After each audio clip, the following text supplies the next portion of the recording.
Hi, my name is Shannon Sylvia. Today we have our guest, Bill Greeter, who is the Vice Chairman of the Planning Board.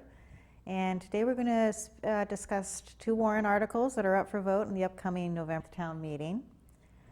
Let's start with warrant Article 6. It's about a reimbursable grant. What can you tell us about that? Sure. First, I'd just like to thank you for actually hosting this, and Foxboro Cable Access for trying to get the information out to folks that have been unable to make the public hearings concerning these particular articles. I'm going to do my best to get us through these two articles.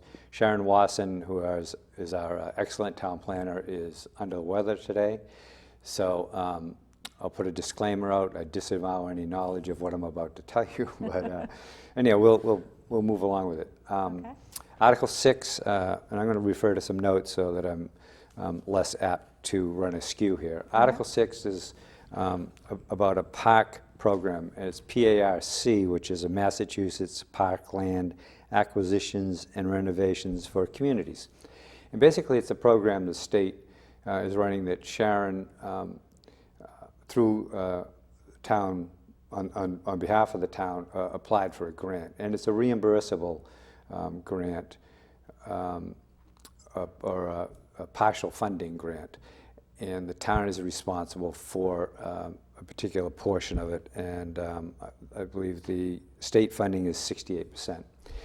And we'll talk about what that means money-wise in a second. Okay. This grant is particularly for the Payson Road project, which is part of the state hospital project that we've been working on for several years. It's the rec fields from the set of, as you go down towards Walpole. It's on the right-hand side, and from the last group of housings that's currently there with Dexter and Capone, there's an open field area. And we'll refer to this map, but as you go past the row of houses, there's a large tract of land that some fields have already started. And it's between the houses and the Ernie George complex, midget football down at the end of the project. Okay. And like I say, things have started. There's the lacrosse field that's there. It used to be the old Patriots practice field, and there's some basketball courts. That was all part of the phasing that we've done so far with the state hospital project. Oh, okay. And those monies for the improvements have come from the developers to this point. Due to the cutbacks and just the poor economy, they haven't moved forward with this project to the same degree we were previously. So we're sort of stymied, and we're looking for ways to make it more livable and usable for the community, and especially for the neighbors, going forward with the reduced funding. So we met with the rec department, and because they're ultimately going to be managing this for the town. And we met with them and said, look, the opportunities to go forward are still there, but not to the same degree. So we've scaled back the project. The planning board came up with some thoughts on what we thought we could do for less money, and we then rolled it through the rec group so that they could see and get their buy-in, because we wanted their support before we went to the selectmen and the townspeople in general. So we've done that, and what was going to be a football field and a softball field, we're talking about general use fields.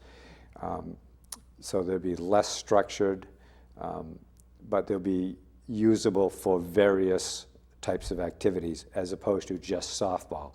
They'll be able to use it for soccer fields, softball workout kind of things. They just won't have a set field goals, that sort of stuff. So much more manageable. The other thing for the neighborhood, it's going to get rid of a lot of public nuisance that's currently there. During the past storms, this was used as a staging area for all of the trees and demolition that the highway department and tree guys did. Okay. They stored it there, so that all needs to be straightened out.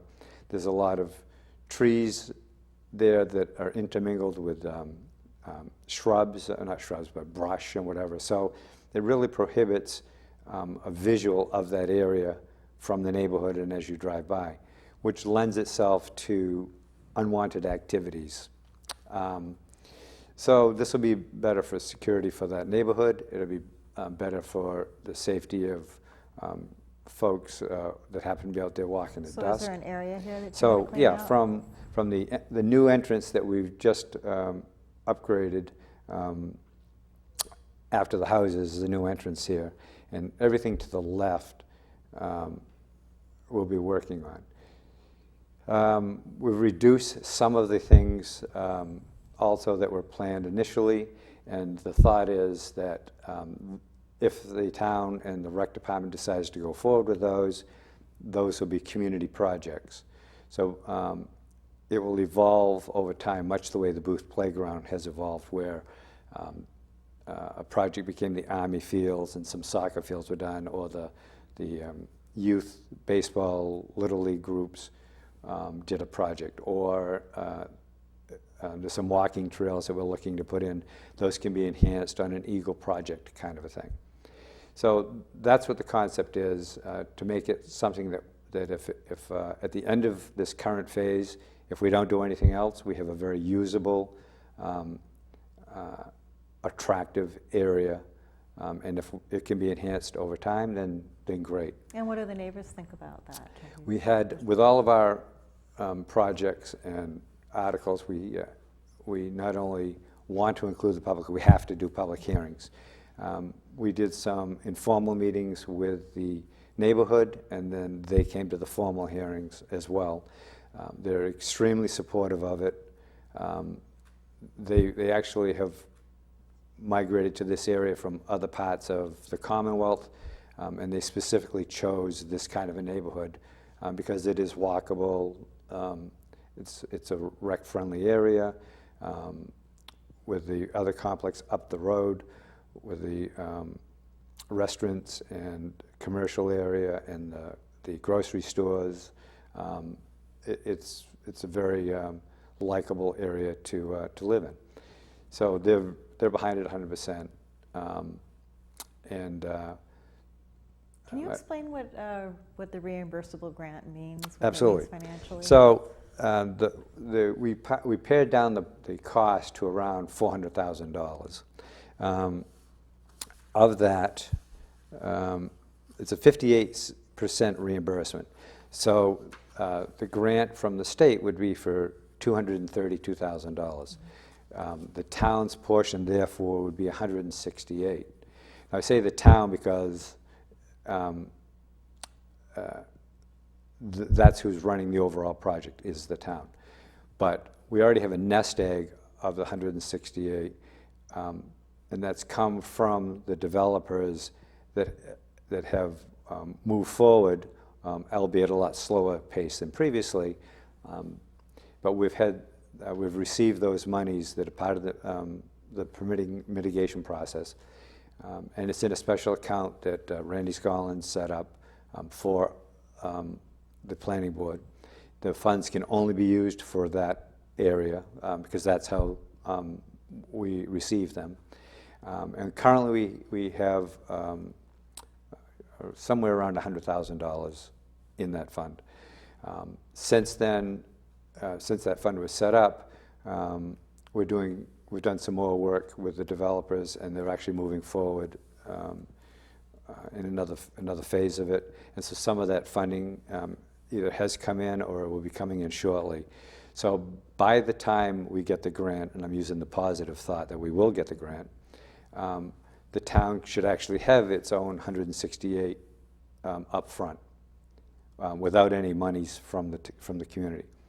But in order to qualify for this grant, we have to certify that we have the funding available, hence the town meeting article. So we're asking the town to earmark that $168,000 with a full expectation that we'll never use it, but it will allow us to do the final qualification, which we've already told the state we have.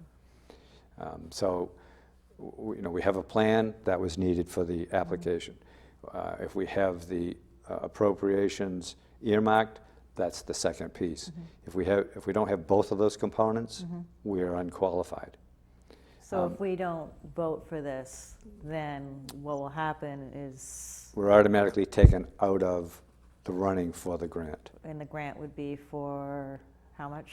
The grant would be for 58% of it, so the total amount of the project is $400,000. The grant would be, from the state, would be $232,000 plus our $168 to bring it to the $400,000.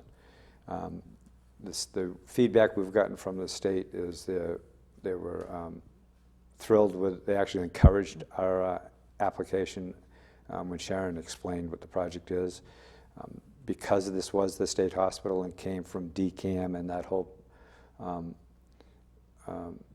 process for turning over property that was state controlled to the town, a lot of the state bodies and agencies are well aware of this project and are watching it closely because it's actually been a project that they've pointed at for other state-held property that could go to a mixed-use scenario.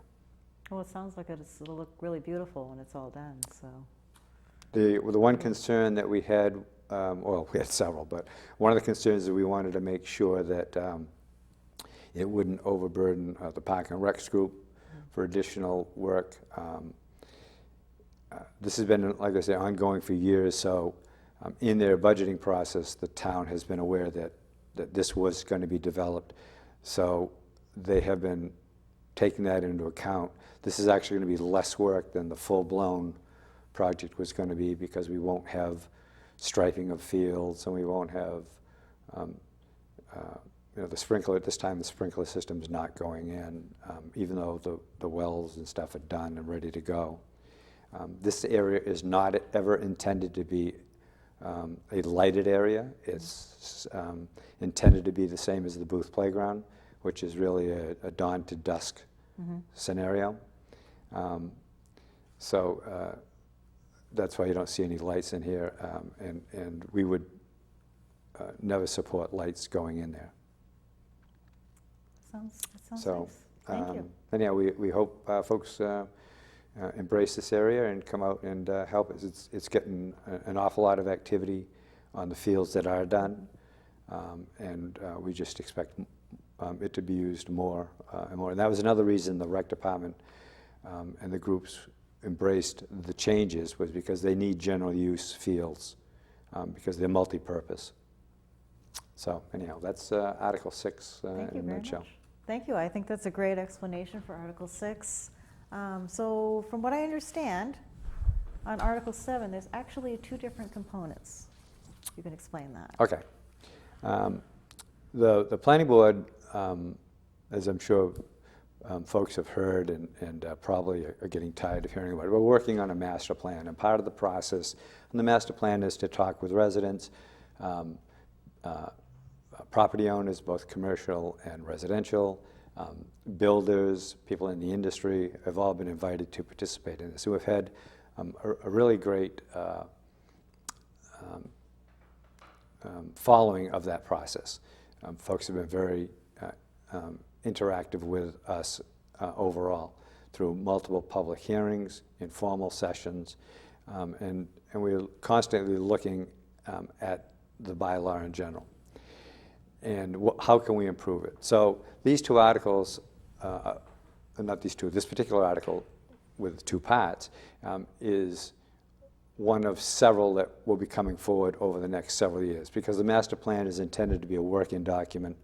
We're actually putting in a loose leaf binder so that as the flavor of the community or wants and wishes of the community changes and zoning gets tweaked, you can actually pull out that page after town meeting approval on changes and then insert the updated thing. So this article is having to do with zoning changes, is that correct? Correct. Okay. So the 2 things, and let's do the first section, which would be the 800-foot rule.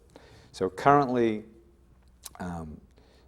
first off, both of these changes that we're proposing are in the special permit category. So we'll talk about what that really means for those articles in general. So currently we have a 800-foot limit on subdivisions on the length of the roads. And after 800 foot, it's extremely difficult for projects to go forward. There's only been a couple of instances where we have allowed that to happen. And the criteria we've used to this point has been that it has to be a significant public need and a hardship for the proponent. And hardship alone is not a reason to just waive the 800-foot rule. And so we've had many discussions about that, and what is, there are some folks that have come and said, well, you should just get rid of it. And so we said, well, what is the alternative? 800 foot, should it be 850? Should it be 900? Should it be 1200? And what is the reason for changing it? If we don't have a valid reason, there isn't any point to change it. And we believe at this point there has not been an overwhelming support of eliminating the 800-foot rule from the community. Okay. A lot of folks don't want to live on a totally dead-end road.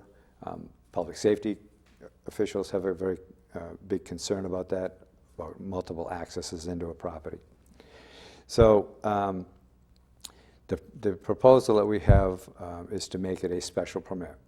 A special permit allows the planning board much more latitude and opportunities to impose restrictions or conditions on a project to make it palatable to the community and to the process in general. So what would be the special permit that someone would request?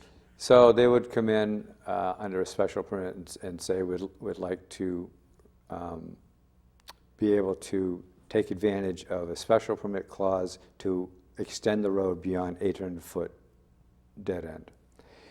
This is just for dead end roads for Right. over the 800 feet. Right. And so the concerns would be public Public safety concerns safety of concerns. multiple access. Okay. Correct. All right. So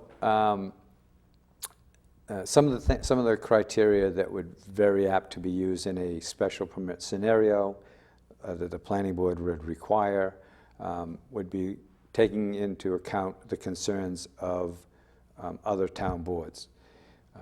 The water department is very concerned about dead-end water mains.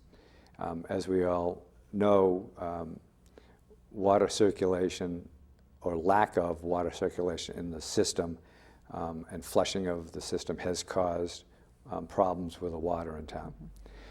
So the water department has been asking us to work with the projects to get them to loop the water so that it goes down your street and doesn't dead end there. It loops back out and hooks up into the main again so that there is a continual flow of the water and it just doesn't dead end where they have to go to that end of the street and drain it.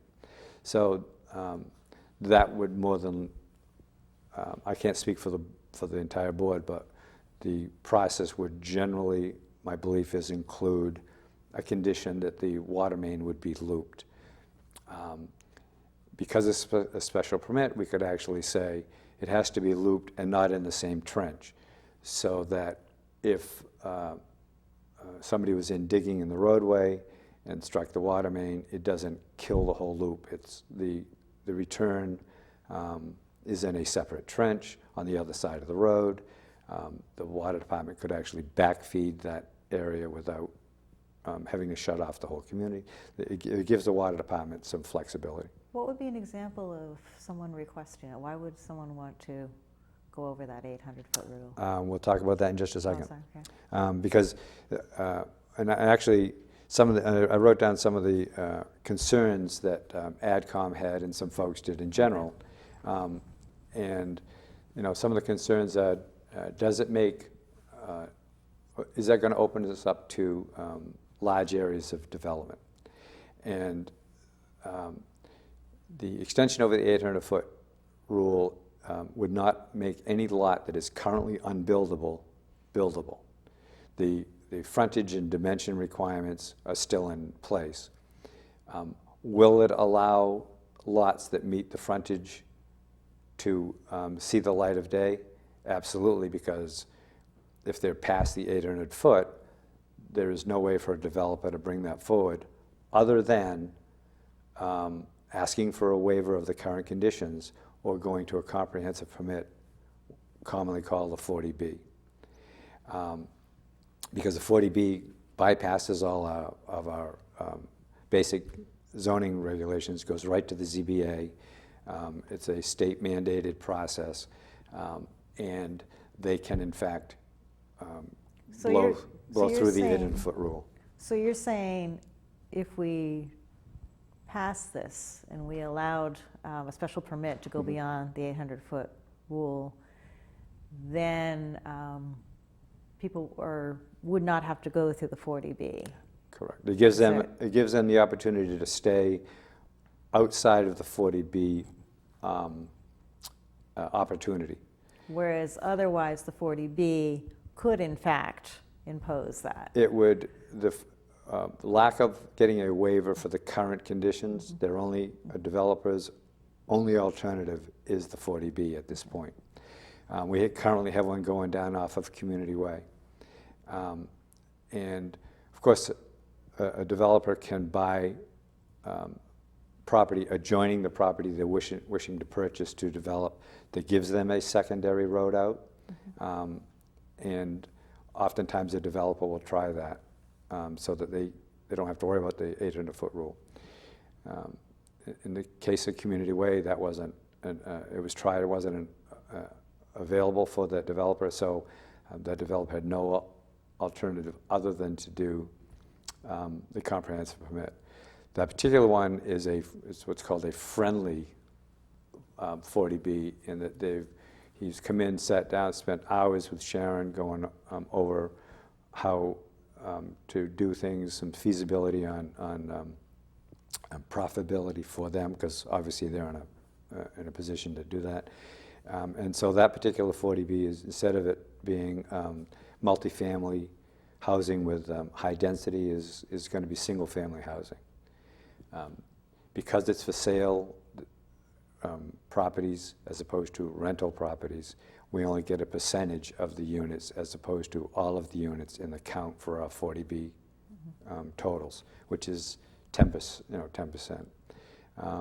We're currently 75 to 80 units short of being able to say no more 40Bs for a specific 2 or 3 year time frame or whatever. I forget now what the actual hold would be. Okay.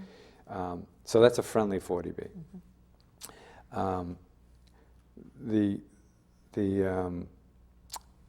dimensions that I said currently that are currently in existence would still be in existence. So if something was unbuildable on a 20-foot long roadway or 200-foot long roadway, on a 1,200-foot long roadway, it'll still be unbuildable because it doesn't meet the dimensions.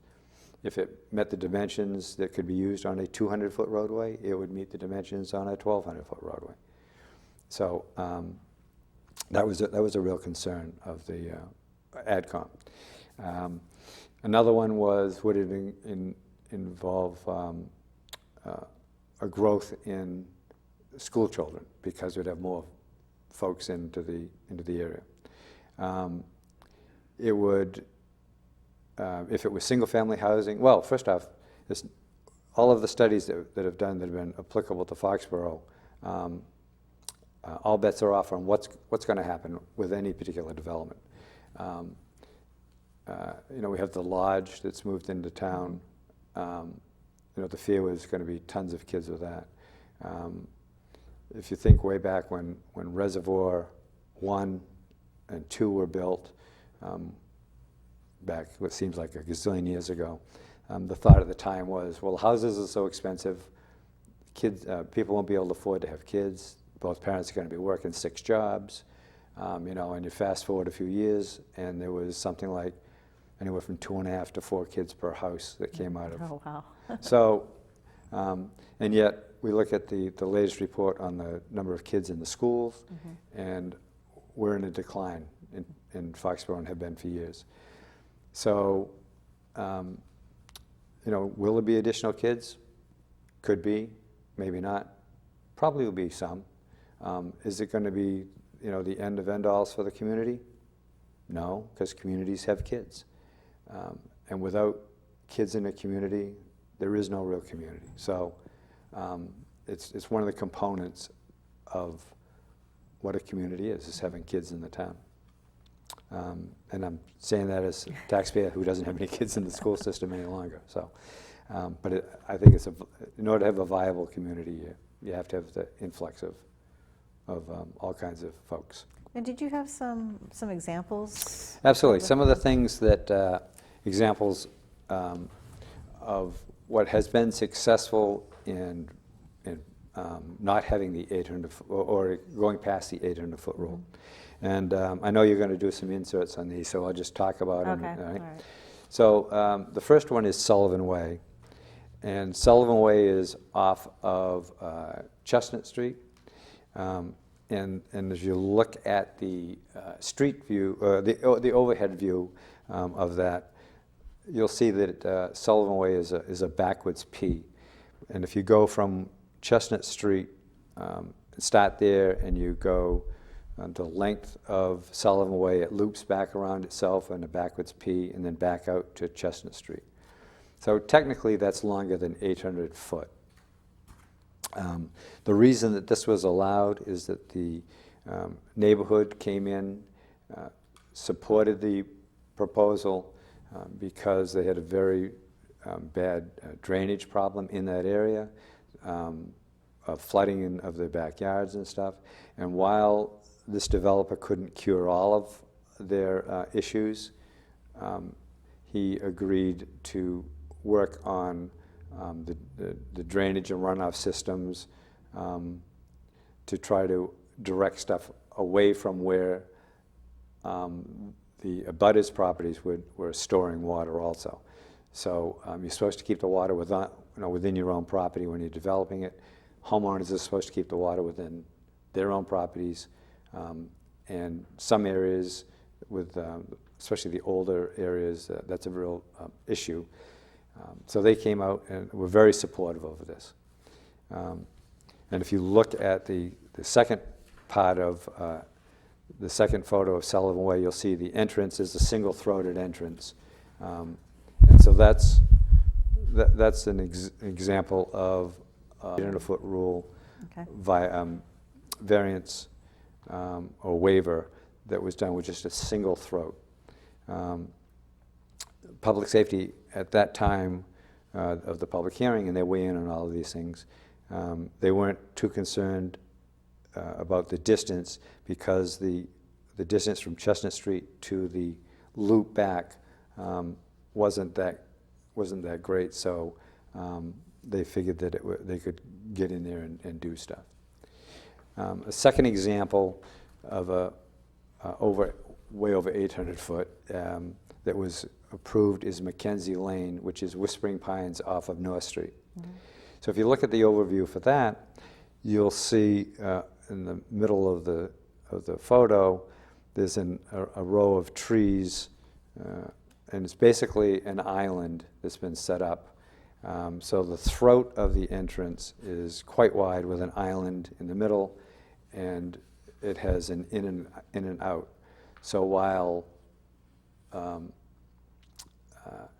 it really, at the onset, was a single entrance, it's two entrances, an in and out, via this division, sort of like the Jamaica Way or places on Route 1 that have that. Okay. So that means if public safety. for public Yeah. safety access. So some of the so whole that thing they would is, be able to go on either side. Is right. that So the whole okay? thing is, well, if a big tree fell down, could they get in there, or if they were tied up other places, could folks get out of that area? So this gives two ways to get out. And staying with the area, if you look at, there's multiple circles within that development. And so even if the road is blocked off, 300 feet down the road from your house, you can circle around the other way and get out to this double throat, or if one of those were down, public safety could get in. The second photo of Mackenzie Lane, you'll see what that throated entrance looks like with the trees down the center. And then the third example is Witch Pond Estates. And actually, I didn't know the name of the street until I went out there to look at it yesterday. It's Norton Street. Okay. So if you look at the aerial for that, you'll see the same sort of scenario that has a wide single throat that's been divided by an island with some shrubs and trees in it to break up, so it isn't just a boulevard kind of a look. Mm-hmm. And you'll see that looking at the overhead, that actually had two islands. It had a break for one of these spin-off circles to feed into that access area.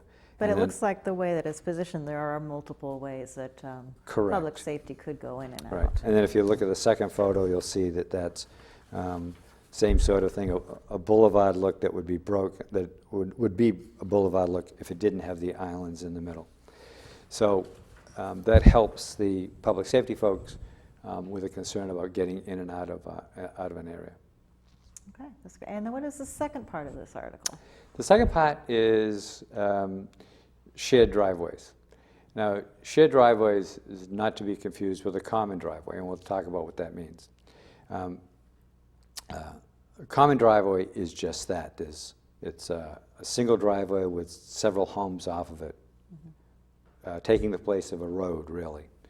And it would be a private driveway, and you'd have multiple folks using the thing, and you could actually have you could have lots using it that didn't have proper frontage for its own driveway.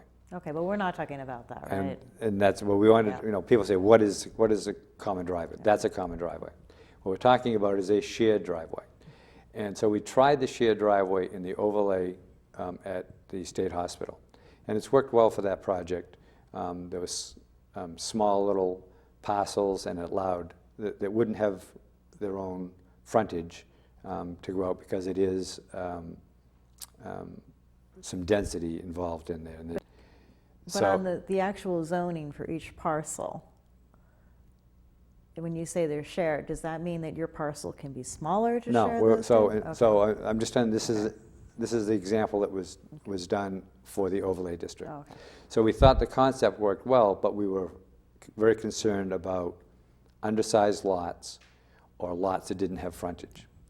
So, and right now, shared driveways are only allowed in that particular overlay district. So we said, well, it worked well, but we need to tweak it to be used for outside the district. So the criteria for the shared driveways is it's shared, not common, which means less units would be using it. And each of the lots would have to have its own frontage to a main road to support its own driveway. So you wouldn't have undersized lots. You couldn't have an inordinate amount of homes using the shared driveway, because each one of them has to meet the criteria of being able to support its own driveway with the requirements for the frontage for that. And so the reason we were looking at doing this, quite frankly, was across the street from the state hospital, Highland Farms project.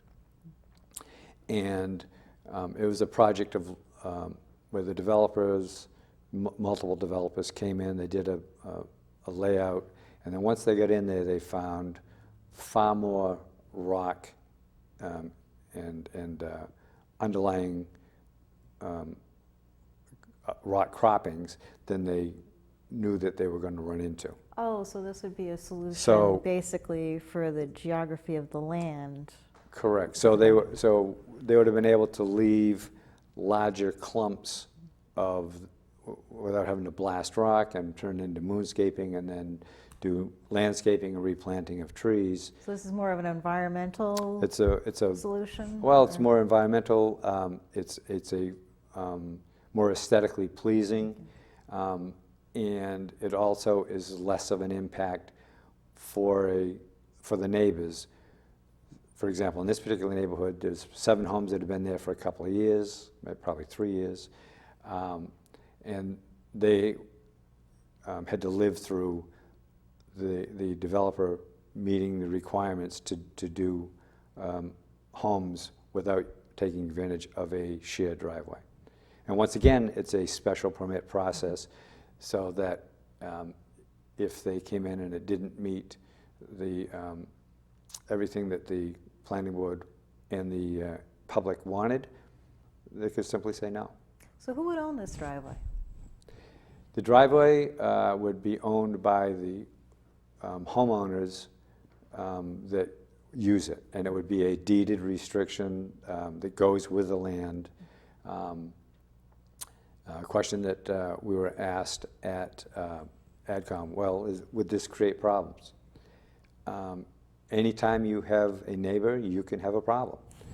No. Even if that neighbor is family. So, absolutely, could be a problem. Can it work without a problem? Absolutely, it can work without a problem. So, before we had the house in Foxboro, we had a home for a very brief time in another community, and we had a shared driveway, and it worked. That worked well for you? Worked well.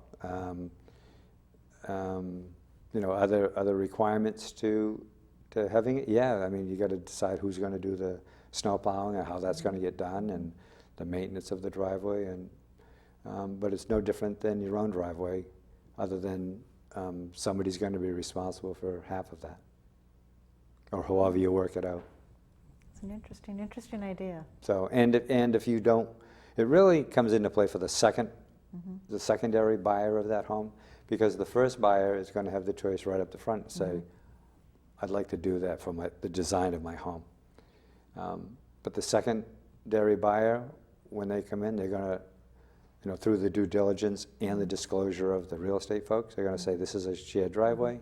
There's deeded restrictions or requirements on that. And it'll be part of the presentation, just like when they list, you know, sewer, septic, you know, fireplace, no fireplace, that sort of stuff. You know, and that's in a nutshell. That's what the 2 articles are all about. Thank you very much. Thank you, Bill Greeter, for explaining about both warrant articles 6 and 7. We really appreciate your coming down and doing this for us. And thank you, Foxboro residents, for taking the time to view into Foxboro Viz. And please remember to attend the town meeting on November 4th, this coming Monday. Thank you very much.